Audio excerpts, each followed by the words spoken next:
So ayan mga idol, ito na yung niluto kong pakbet na talong, solo talong mga idol. Ginisa ko lang sa bagoong. Pero masarap mga idol.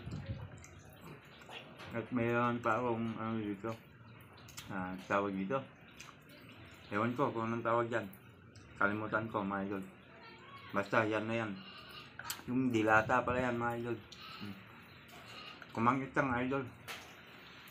Simpleng di sa alaman to gulay gabay ulam na idol. Pananghalian ni idol. Sarap. Wow, ulam pala to mga idol. Kain tayo.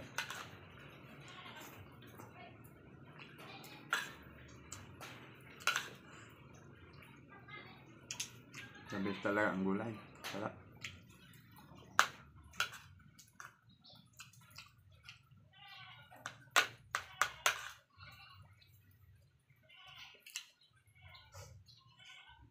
Ano? Dami.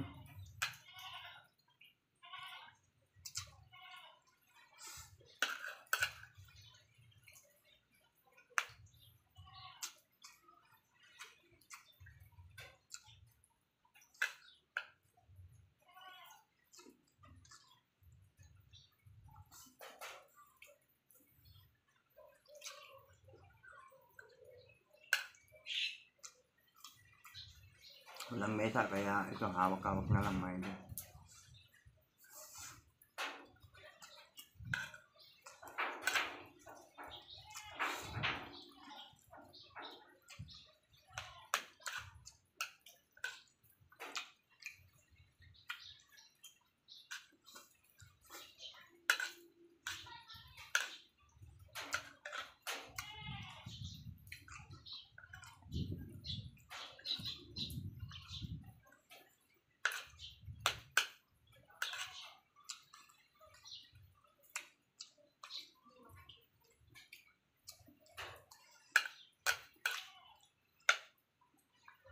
Punta ako maggulay mama ng dahon ng saluyot.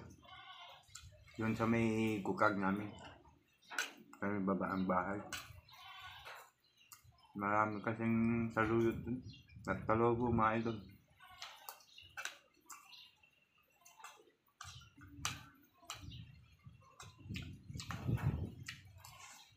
Na ulan-ulan pa. Diretso yung ulan. Oh.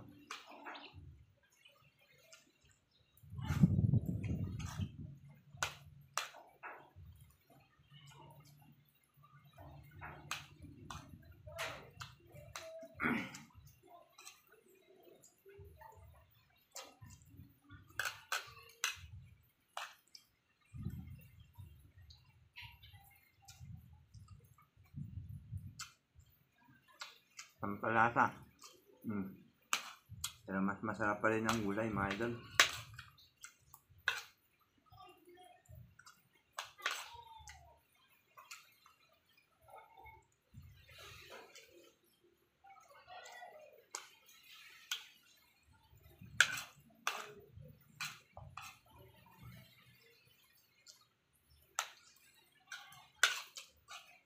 Okay, busog na ako mga idol. Kumain kasi ako kanina. Kumain na naman ako kasi ulan ng ulan. Nagbog na alin wala tao ma. So gulay kanina. Kumain ako puro gulay mga idol. Hindi ko na maubos. Naman tatabi ko na naman ito pang merienda mamaya mga idol, diba? May pang merienda pa ako mamaya mga idol. Tabi ko muna at kanin na lang mamaya ang idadagdag ko mga idol. Okay mga idol, kanin na rin kayo mga idol.